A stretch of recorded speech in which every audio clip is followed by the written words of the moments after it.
Bonjour, bonjour, comment allez-vous? Moi je vais très bien. Aujourd'hui on se retrouve pour un nouvel épisode du Vendredi des Vrais. D'ailleurs n'oubliez pas, tous les Vendredis des Vrais sortent à 18h03. Oui, c'est notre heure fétiche dorénavant, 18h03, pas avant, pas après. Aujourd'hui nous allons faire une vidéo où je vais vous dévoiler quelques anecdotes dont je n'ai jamais parlé sur ma chaîne et qui je suis sûr vont vous intriguer, que vous ne connaissiez pas ou vous me connaissiez depuis un certain temps. Je vais vous dévoiler les entrailles de Hugo Posé. Bref, aujourd'hui on va faire une vidéo où je vais vous donner 3-4 anecdotes sur ma vie qui sont chacune très drôles. Je vous laisserai juger dans les commentaires. Nous allons commencer avec la première anecdote.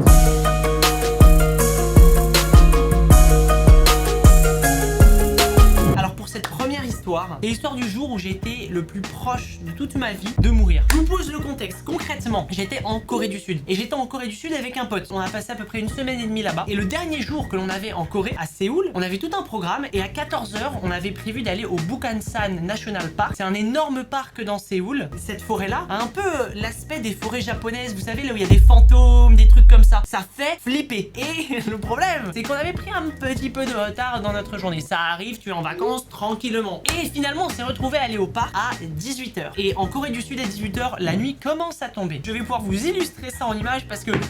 Merci Hugo, j'ai pris plein de photos pendant ces jours. On commence à monter la randonnée. Ouais, vous voyez, c'est vraiment la forêt. Hein. C'était 10h en France, il allait être 18h à Séoul. Vous avez à peu près 1 heure de montée. On croise un petit peu des gens. Merci Hugo, tu as pris des vidéos. Regardez, c'est ça qu'on monte. Voilà, c'est que ça. Bizarrement, tous descendent, hein. On est les seuls connards à monter. On a même croisé des Français qui descendaient. Au moment où on les croise, ils disent putain, mais ils sont cons eux ou quoi à monter, il va faire nuit. On se croirait dans la forêt amazonienne. Je m'amuse à faire des petits selfies à la con. Qu'est-ce que tu veux faire? Je demande à mon pote qu'est-ce que tu veux faire parce que j'avais l'impression qu'il était pas satisfait de notre montée et je sentais qu'il avait une certaine frustration. Donc je lui demande qu'est-ce que tu veux faire, qu'il faudrait quand même qu'on redescende parce que là il était déjà 20h.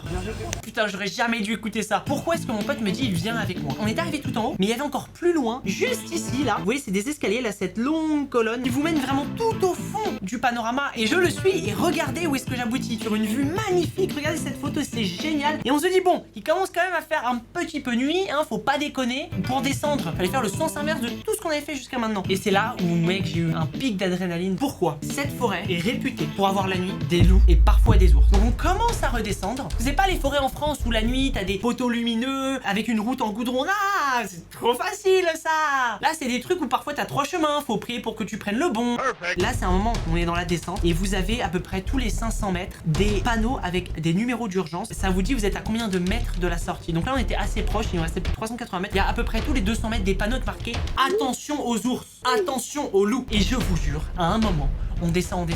Combien de fois j'ai failli me casser la gueule aussi. On a entendu, vous savez le bruit là. Là mec, je me suis chié dessus. Mon corps a vraiment commencé à se mettre en mode défense. J'ai jamais été aussi genre alerté à propos de tout ce qu'il y avait autour de moi. J'étais vraiment genre à fond. Et là, on a commencé à rusher notre race. Et à un moment, on arrive, on descend en bas. Et là, on voit de la lumière. Oh putain, sa mère la pute. On a fini sain et sauf. Et là, on croise des Coréens. Ils nous ont vus. Ils ont commencé à être choqués à parler en coréen, à essayer de nous dire en anglais que on était des malades d'avoir fait ça. Et nous, on était en mode mais gros, mais qu'est-ce qu'on a fait? On est vraiment des enfants. Et finalement, ils nous ont invités à manger avec eux. Et on a profité du reste de la soirée avec eux, c'était trop bien. Regardez, c'était dans un vrai salon coréen et regardez la télé, je ne comprenais rien. Les Coréens nous ont dit, vous auriez pu laisser votre vie. Voilà, c'était l'histoire où j'ai failli mourir en Corée.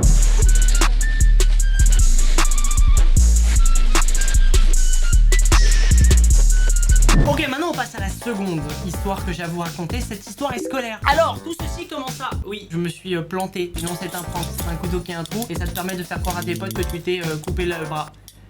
Je vous pose aussi le contexte. Vous savez, vous avez des bacs blancs lorsque vous êtes au lycée. C'est-à-dire que on vous fait une semaine d'examen, on vous fait comme si c'était le bac, ça rentre juste dans votre bulletin. Ce n'est pas le vrai bac. En première, j'avais une semaine de bac blanc et arriva l'épreuve de mathématiques. Mais avant l'épreuve de mathématiques, avant de rentrer dans la classe, le délégué de ma classe, qui était d'ailleurs un ami, me dit Hugo, au conseil gros frérot, tu t'es fait niquer. J'étais un putain bon élève, hein. Tu t'es fait niquer, ils ont dit ça, ils ont dit ça, ils ont dit ça. Mec, franchement, ça va être chaud et tout pour ton dossier, etc. Moi, j'étais en sueur, j'ai fait mec, dis-moi plus et tout. Il me fait non, mec, je dois y aller, etc. Parce qu'on était dans une salle de bac blanc différente. Et donc moi, je suis laissé avec le fait de tu vas te faire niquer, mais tu sais pas pourquoi. Génial. Et donc je commence l'examen en mode mec, qu'est-ce qui se passe? Et là, tous les neurones de mon cerveau ont été occupés par qu'est-ce que les profs ont pu dire. Et donc je me lance dans l'examen de maths, pas du tout concentré, j'avais mal à la tête. J'ai littéralement cherché 2 + 2 = 4 sur ma calculatrice. Oui, cela peut arriver. Si ça vous est déjà arrivé, laisse un pouce bleu. Et à un moment, j'avais vraiment la tête qui tournait et je lève la main et je dis, excusez-moi, est-ce que je pourrais aller à l'infirmerie? Je me sens pas bien. Il me dit, vas-y, boum. Je vais à l'infirmerie, l'infirmière me prend la température et tout, elle voit que je vais pas bien. Donc elle m'allonge dans une sorte de siège où je pouvais m'allonger et j'attends et tout, elle me fait manger des trucs, elle me donne un médicament. Et au bout d'à peu près 30 minutes, donc 45 minutes que l'examen avait commencé, et là je vois la porte qui s'ouvre et là je vois qui? L'un de mes meilleurs potes qui rentre. Je fais mais qu'est-ce qui branle ici? Je le vois, il est en mode oh oui madame, ça va pas bien. Je sentais que c'était de la merde. La dame me tape sur son ordinateur, les trucs, sûrement les symptômes. Et pendant qu'elle a la tête sur son clavier, mon pote me regarde, me fait et moi je suis en mode gros non mec, on va se le faire niquer, c'est sûr. Un gamin qui sort du bac blanc, ok.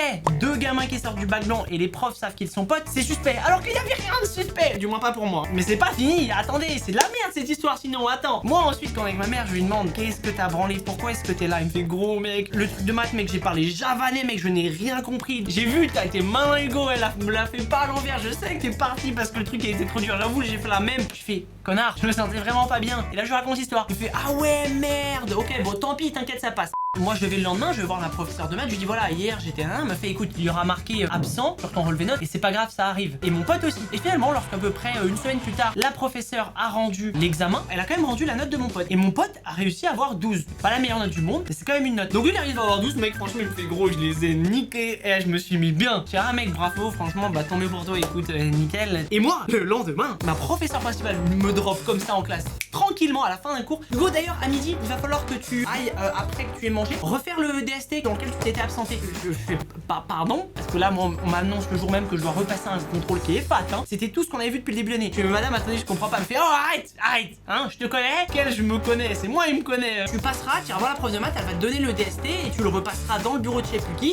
Et il y a ma prof de maths qui arrive, qui me fait Hugo franchement je suis désolé, j'étais censé te dire hier que demain, c'est-à-dire aujourd'hui tu repasserais le contrôle mais j'ai oublié, t'inquiète pas ça va aller. Je fais mais putain la vie, je vais me faire niquer mais putain. Je fais le contrôle, j'ai eu 8, voilà, on peut dire que je me suis fait pseudo.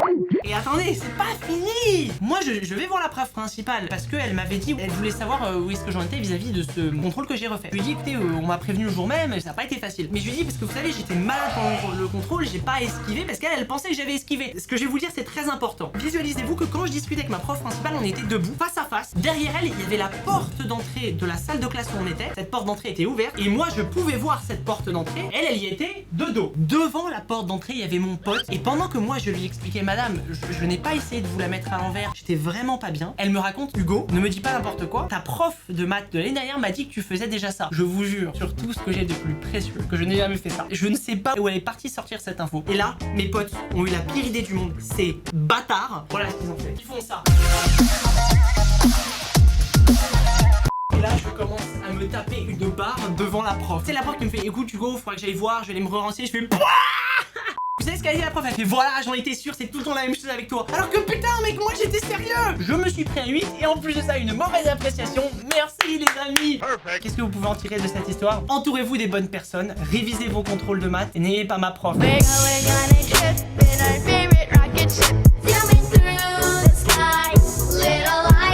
Alors la troisième anecdote, ça parle de moi et ça je vous l'ai jamais révélé mais j'ai une pilosité au niveau du torse d'un homme de 50 ans. Voilà, vous pouvez le voir ici, c'est un Franck hein. Mec on dirait trop que c'est vrai mec, t'imagines? Tu sais le gars est tout le temps rasé, tout le temps bien et tout, il y a là rien. Et là, BAM dans... Wow mec, même moi j'y crois pas. Cette histoire, on reste dans le domaine de Hugo Petit et de Hugo du scolaire. Faut savoir, pour vous replacer le contexte, j'ai toujours été à peu près un bon élève mais on aimait bien faire des bêtises. Quand on était en cours, on s'amusait à faire un truc entre potes hein. Et bien on profitait des intercours pour cacher les sacs des autres. Comme ça, quand ton pote arrive et s'assoit à sa place où il est censé travailler, il n'a pas ses affaires et il est obligé de se lever et de dire monsieur, il est pas mon sac. Le prof va t'en et toi tu dois aller chercher dans toutes les salles aux alentours ton sac. La frustration de la personne qui cherche son sac, elle est jouissive. Et un jour je dis ok, et ben tu sais ce que je vais faire, je vais échanger mon sac avec quelqu'un d'autre et mettre des cailloux dedans. J'ai mis plein de cailloux dedans et j'étais venu qu'avec ça, donc j'avais juste pris une trousse sûrement. Et pourquoi est-ce que je suis venu avec un sac de cailloux? J'ai fait exprès de faire croire à quelqu'un qu'on lui avait pas échangé son sac, j'ai pris le même sac que lui. Donc comme ça quand il arrivait en cours, il ouvrait son sac, il disait oh putain génial, on me l'a pas pris, pour une fois on me l'a pas caché. Et il y avait des cailloux dedans. Ça s'est passé. Il y a quelqu'un qui a ouvert, qui a fait monsieur, j'ai un sac rempli de cailloux. On s'est tapé des barres, il a pas poucave. À la fin du cours, vas-y, je lui dis bon frérot, désolé, t'as pas pu prendre le cours, tiens allez, te rends rends ton sac, tu me rends mon sac rempli de cailloux. Et là arrive le moment où moi je dois rentrer chez moi. Donc je rentre avec un sac plein de cailloux, mec. Ça me faisait mal au dos parce que je rentrais à pied. Je devais passer par une sorte d'allée assez étroite et assez longue à un moment. Je marche et là qu'est-ce que je vois? Un gars habillé tout en noir, ultra grand, avec des lunettes. Bon, pas comme ça, hein. Imaginez les lunettes noires avec 2 verres, mais j'avais que ça. Et qui me fait littéralement, eh, viens ici, viens ici. Oui, ça c'est pour représenter Hugo qui avait 12 ans. Donc je me barre en courant, je drop mon sac plein de cailloux. J'avais les jambes qui tremblaient. J'ai laissé mon sac, je me suis dit tant pis, je l'ai perdu, qu'est-ce que je perds à part des cailloux? Et je rentre chez moi et tout, j'en parle à personne et tout. J'ai acheté un nouveau sac, ça m'avait coûté une blinde, mec, j'avais 0 thune. 3 jours plus tard, un vendredi, je m'en rappelle, je passe par le chemin et je vois mon sac. Il était posé au niveau d'un mur. Hugo, 12 ans, arrive, il marche vers le sac, je l'ouvre et là je vois mon sac toujours rempli de cailloux et avec 2 choses. Un papier sur lequel il y avait un numéro de téléphone et une statuette qui avait la matière de mes cailloux. J'ai appelé le numéro, j'étais obligé. Allô? Je dois trouver le sac. Oui. Et le gars m'a dit, cette statuette, elle est pour toi mon bébé. Autant dire que j'ai été traumatisé parce que le gars faisait flipper quand je l'ai vu. Le gars avait taillé une statuette, c'était un bonhomme comme ça. J'ai jeté toutes les pierres, sa mère, que j'avais dans tout le jardin, sauf la pierre de la statuette que j'ai jetée dans le caniveau. Et le papier, je l'ai brûlé. Quelle est la morale de l'histoire? N'allez jamais voir un inconnu, mais ne mettez jamais de cailloux dans votre sac. C'est une connerie et on ne doit jamais toucher à vos cailloux parce qu'on a touché au mien.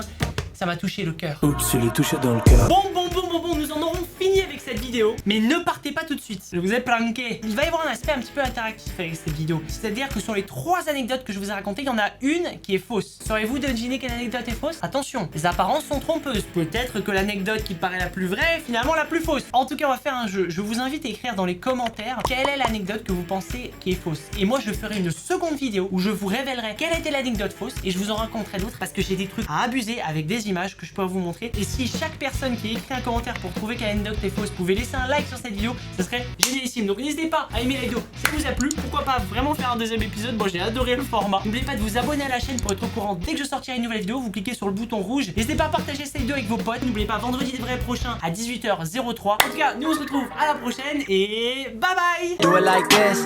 I've been on the ground like this, like this, like this. Do you like this? Don't nobody do you like this, like this, like this. This is my shit. You be like, this about as good as it gets. Do it like this.